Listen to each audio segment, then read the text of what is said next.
अंकुश जी कैसे लाइव आकर सभी सुपरस्टार को धन्यवाद कहा जिन्होंने उनके ठीक होने की दुआ की थी। तो वीडियो को पूरा देखें और वीडियो अगर अच्छा लगे तो उनके लिए जरूर दुआ। दिल से धन्यवाद उन 60 लाख भोजपुरी दर्शकों का जिन्होंने हमें प्यार दिया। अगर हमारे चैनल में आप नए हो तो चैनल से जुड़ जाओ, चैनल को सब्सक्राइब कर लो, घंटे के आइकन को 2 बार जरूर दबा देना।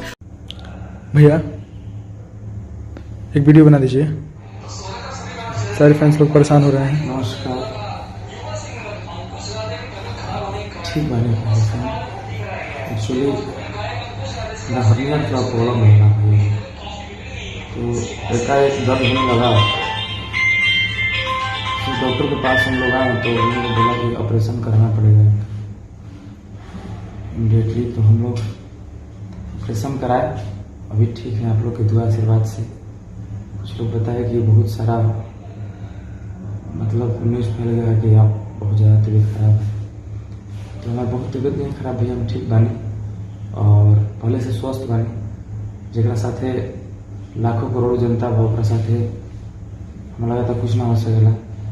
बस आप लोग के प्यार रही, आप लोग दुआ करें। आप लोग के दुआ से हम बहुत जल्द ठीक होके स्वस्थ होके और फिर वीडियो बनाए।